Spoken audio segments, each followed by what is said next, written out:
자, 강의 들어가도록 하겠습니다. 어디 몇 과입니까? 34번입니다. 저연고 2학년 시험범, 저연고 1학년 올해 3월 모평이죠. 시험범위 한번 보겠습니다. 34번.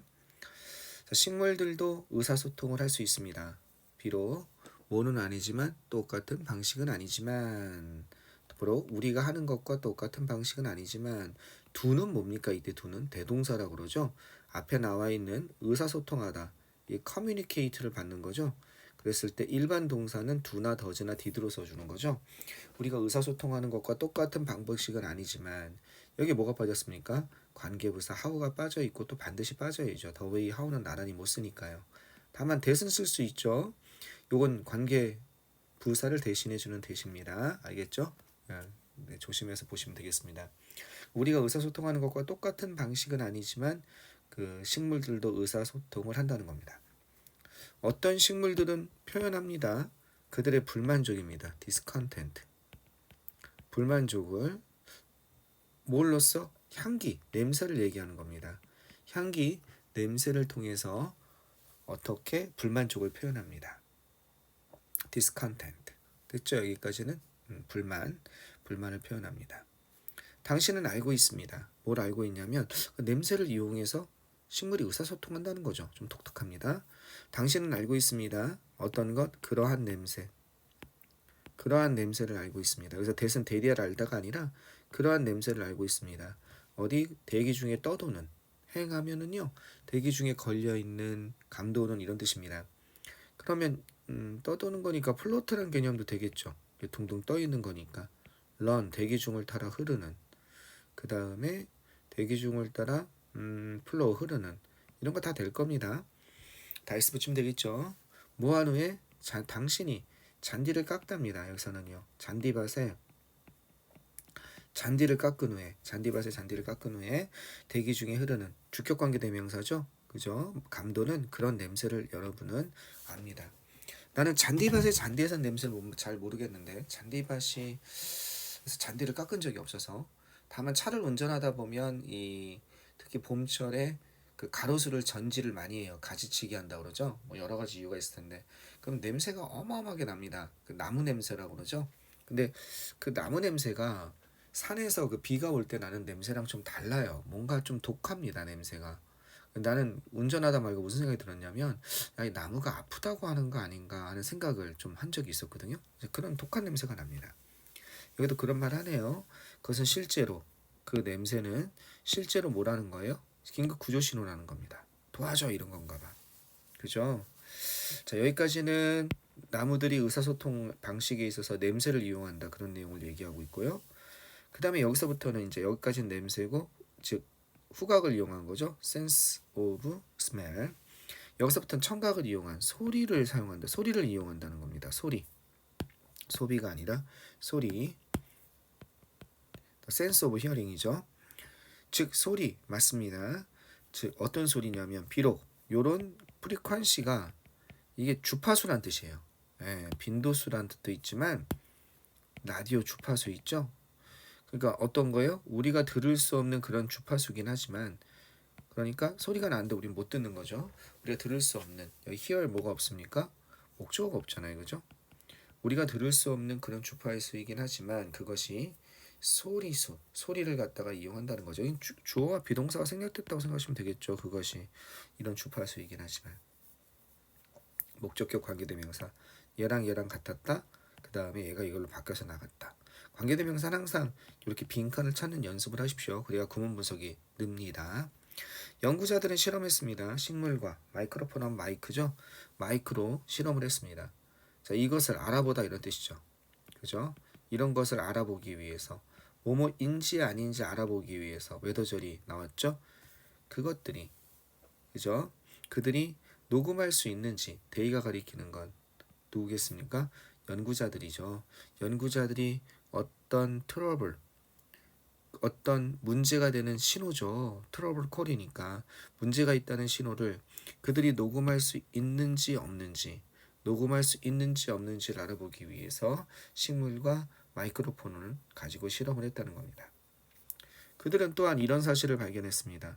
어떤 사실을 발견했냐면 식물들이 아주 뭘 알아냈냐면 이게 녹음하다 보니까 고주파, 하이 프리퀀시, 알겠죠? 고주파에 딸깍거리는 소리를 클리킹 노이즈라고 그래요. 이런 소리가 나 있나 보죠. 딸깍딸깍, 딸깍거리는 소리. 딸깍거리는 소리를 발산한다 이런 뜻이죠. 창출한다, 발산한다, 만들어낸다. 제너레이트의 개념이죠, 그죠? 이런 것을 만들어낸다. 라는 사실을 알았습니다. 뭐 할 때 그들이 스트레스를 받고 식물들이 스트레스를 받는 거죠. 그러니까 they 과거니까 they were 이런 게 되겠죠. 스트레스를 받고 스트레스를 받을 때 이런 소리를 만들어낸다는 사실을 발견했습니다. 지금 전체 시가 현재네요, 그죠? 그러면은 여기는 어떻게 되겠습니까? 같이 R로 하면 되겠죠. 선생님, 여기가 과거인데 이해하시겠습니까? 여기 동사도 과거가 돼야지, produced가 돼야지 왜 produced 썼습니까? 이건 이제 뭐예요? 원래는 여기가 produced도 과거가 돼야 맞는데 그네들은 발견했습니다. 식물이 생산했다는 것을 이렇게 되는데 식물이 고주파에 딸깍거리는 소음을 스트레스를 받을 때 발산한다는 것은 지금도 그렇죠. 과거에도 그렇지만 지금도 그렇죠. 그건 하나의 현상이니까.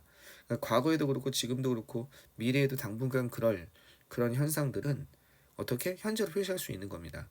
이해하시겠죠? 그래서 여기서는 produce, they are stressed, 스트레스를 받을 때 이렇게 될 수 있습니다. 그리고 식물들이 다른 소리를 만들 수 있다는 거, 이렇게 연결되는 거 보이십니까?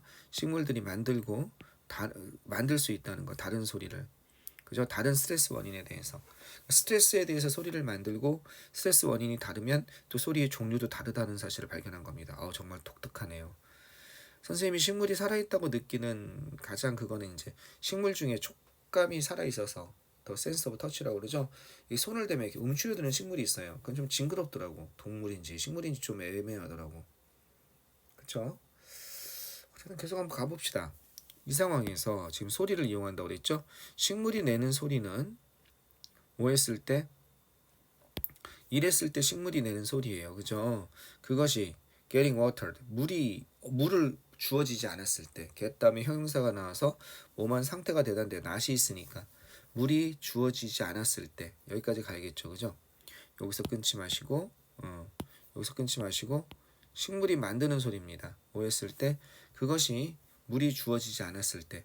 그럼 역시 목적격 관계대명사 that 같은 게 생략된 게 보이죠? 어디에? 계속 빈대를 찾아보라니까 여기죠, 여기, 그죠? 이게 이렇게 나가 있는 거죠. 뭐 했을 때? 그죠? 물이 주어지지 않았을 때, getting watered. 이게 물이 주어지다 이런 뜻입니다. 즉 물을 얻지 못했을 때, 그러면 식물이 스트레스를 받잖아요. 그랬을 때 그 내는 소리가 다르더라 이겁니다. 여기서 이 문장은 조심해야겠죠. 이 원이 뭡니까? 이 사운드를 받는 거죠. 이 소리. 어떤 소리냐면 그 식물이 만드는 소리. 뭐 했을 때? 그 입이 잘릴 때입니다. 둘 다 스트레스를 받고 있죠, 그죠? 근데 이 소리가 다르다는 거야, 그죠? A lip is cut. 입이 잘릴 때 내는 소리. 어디가 빠졌습니까? 여기에 역시 목적어가 없죠, 그죠? 목적격 관계대명사 that 같은 게 빠져 있는 거죠. 그것이 내는 소리, 그 내는 소리 입이 잘릴 때 그것과는 다르다, 그죠? differs from 뭐뭐와는 다르다는 사실, 그죠? 뭐뭐와는 다르다. 소리는 다릅니다. 이런 사실을 밝혀낸 거죠. 그러나 it's worth noting, 주목할 만한 가치는 있겠습니다. 자, be worth ing는 뭐뭐 할 만한 가치는 있다 이렇게 되는 겁니다. be worth ing, 알겠죠? 뭐뭐 할 만한 가치는 있다. 이러한 가치는 있습니다. 어떤 가치가 있냐면 이런 그 주목할 만한 가치는 있습니다. 전문가들이 어떻게 생각하지는 않는다. 뭐라고 생각하지는 않는다. 대디하라고 생각하지는 않는다. 식물이 고통으로 울부짖고 있다라고 생각하지는 않는다라는 거. 즉 아까 나는 그 가로수 전지할 때 좀 고통스럽게 느꼈다고 그랬잖아요. 고통에서 내는 소리는 아니라는 겁니다. 식물들은 통각이 잘 없나 보죠. 통각이 없으면 고통에서 소리는 안 내겠죠. 그것은 아마도 뭐일 것 같습니다. 뭐뭐일 것 같다 이렇게 되는 거죠.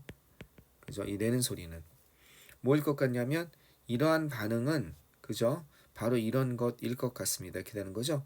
knee jerk 하면은 반사적인 반응을 얘기하는 겁니다. 반사적인, 자동적인 이런 뜻이에요. 그거 알죠? 조건 반사. 무릎에다 이렇게 하고 망치로 통 치면 다 이렇게 움직이는 거. 저절로 내 의사와 관계없이. knee jerk입니다. knee는 무릎이고 jerk는 획 젖혀지는 거야. 반사적인, 자동적인 이런 뜻입니다. 자신의 의지와는 관계없이 어떤 일정 조건이 가해지면 훅 움직이는 반사적인 생존 행동일 것 같습니다. 그러니까 고통에서 느끼는 게 아니라 살고자 하는 그냥 반사적인 생명체니까 그런 행동일 가능성이 많다는 거죠. 식물은 살아있는 유기체이며 그것의 주요한 목표는 뭐겠습니까? 주요한 목표는 바로 생존입니다. 주격 보호죠. 비동사 다음에 투부정사 명사용법 나와서 식물은 살아있는 생명체이며 그것의 주요한 목표는 생존하는 것이다 보니까 따라서 식물에 대해서 통각도 없어지고 했지만 여전히 본능적으로 움직이는 거죠. 자동적으로 조건반사적으로. 여기 어디예요? knee-jerk survival action이라는 거죠. 센트와 사운드는 둘 다 도구라는 거야. 어떤 도구냐? 자신의 생존 욕구를 포기하는 이미 어떻게 됐어요? 이미 그게 큰 의미는 없죠. 그렇다고 해서 그 식물이 어떤 냄새라든지 그 다음에 식물이 소리를 낸다고 해서 그게 방해 막을 수 있는 것이 아니니까 동물이 달아나는 것이라든지 반격하는 것과 비슷하지 않으니까 큰 의미는 없지만 생존적인 본능에서 나오는 반응이라는 거죠. 식물의 냄새와 소리는 이런 도구인 것입니다. 자신들의 생존적 욕구를 표현하는 도구 이런 거 아닐까요? 방어하는 도구인 것입니다. 어떤 것들에 대해서 그들에게 해를 끼치는 것에 대해서 이거 댐이 가리키는 건 식물들이죠. 식물들에게 해를 끼칠 수 있는 그런 것들에 대해서 방어를 위한 도구인 것입니다. 글쎄요. 조금 의문이고 그들의 지지를 보여주는 것입니다. 이웃한 식물, 영혼이 아니고 숨기는 것입니다. 그들의 고통과 불만족을 숨기기 위한 도구도 절대 아니죠. 그 다음에 쉐어링, 영양분을 공유하는 것도 절대 아니죠. 그들의 유전적 구조를 바꾸는 것도 절대 아닙니다. 답이 될 수 있는 건 몇 번이 되겠습니까? 다른 게 너무 아니니까 1번이 되는 거죠. 뉘앙스상 그들에게 손해를 끼치고 해를 끼치는 그런 것들에 대해서 방어를 위한 그들의 도구인 것입니다. 그렇죠. 큰 효과는 없지만 방어를 위한 도구다 이렇게 볼 수는 있겠죠. 본능 어떤 거 생존 욕구적인 본능에 의해서 갖춰져 있는 살아있는 거니까. 그러니까 죽지 않으려고 하는 그런 건 있나 봅니다. 식물이 만약에 고통을 느낀다면 많이 힘들었을 것 같아요. 그죠? 그러니까 그것들에 해를 끼칠 수 있는 것들에 대해서 방어하기 위한 그들의 도구인데 이제 그렇게 큰 효과는 없는 거죠. 현재 상태에서는. 근데 사실상 식물이 제법 영리하다고 합니다. 기린이 있잖아요. 이렇게 나무가 있으면 기린이 다가오잖아요. 이렇게 우우우 우우 하면서 기린이 다가오잖아요. 이렇게 우우 이렇게 잘 그렸습니다. 섬세 보이죠? 그러면 나무가요. 이게 어떡하냐면 여기서 호르몬을 발생해요. 그러니까 나무가. 그래서 더 뜯어 먹으면 너 배 아플 거야. 적당히 뜯어 먹고 가 의사 표현을 한다고 합니다. 더 웃긴 건 뭔지 아세요? 이렇게 바람이 만약에 불잖아요. 바람이 불면 나무는 이 그러니까 화학물질을 발산하거든요. 이게 기린이 다가오면 특정 화학물질을 발생하는데 이 화학물질이 이웃한 나무가 있잖아요. 여기 나무가 하나 더 있는 거야. 그렇죠? 그러면 이렇게 바람이 불면 아직 지금 기린은 여기 있잖아요. 이 화학물질이 날아가서 신호를 주는 거예요. 야, 길이 났어. 너 화학물질 발견해. 얘도 그럼 화학물질을 발산한다고 합니다. 웃긴 건 나무가 이렇게 바람이 불면 그러니까 무슨 얘기냐면 여기에도 나무가 있을 거 아니에요. 그죠? 이 상황에서 얘는 화학물질을 발산 안 해요. 바람이 이렇게 불 때. 얘만 화학물질을 발산해요. 얘 때문에. 뜯어먹히고 있는 것 때문에. 야 너네 조심해. 기린 왔어. 기린 새끼 왔어. 빨리빨리 준비하고 하는데 화학물질을 발산했는데 바람 바는 방향만 되잖아요. 여기만 화학물질이 생긴다는 걸 발견했어요. 과학자들이. 나무도 의사소통을 하고 화학물질로. 그리고 이 화학물질이 뭐냐면 먹으면 배가 아프대요. 기린을. 적당히 뜯어먹고 가는 거야. 가끔 그런 거 봤죠. 기린이 적당히 뜯어먹다 다른 나무로 가는 거. 어디 동물의 왕국 같은 데서. 그 이유가 뜯어먹고 있으면 여기서 곧 호르몬을 그런 화학물질을 발생해서 더 뜯어먹으면 기린이한테 소화가 잘 안 된다든지 그렇게 만든다고 합니다. 나름 의사소통하는 거죠. 이런 배경지식도 있으면 좋겠습니다. 됐죠? 그래서 이건 뭡니까? 식물이 스트레스 받을 때 냄새와 소리로 소통하는 방식에 대해서 얘기하고 있습니다. 됐죠? 오케이, 끊었다 가도록 하겠습니다. 요거까지 보고 오셔요. 보고 오시면 우리 목요일날 금요일날 이제 여기서부터 35분부터 강의하면 될 것 같아요. 35, 36 37, 38, 39 한 5개나 할 수 있지 않을까요? 그럼 나 다음 주에 2개 남으니까 그래서 문제 풀면서 들어가면 되겠죠. 2주 정도 계속 문제 풀면 괜찮을 것 같습니다. 자, 일단 여기서 끝났다 가도록 하겠습니다.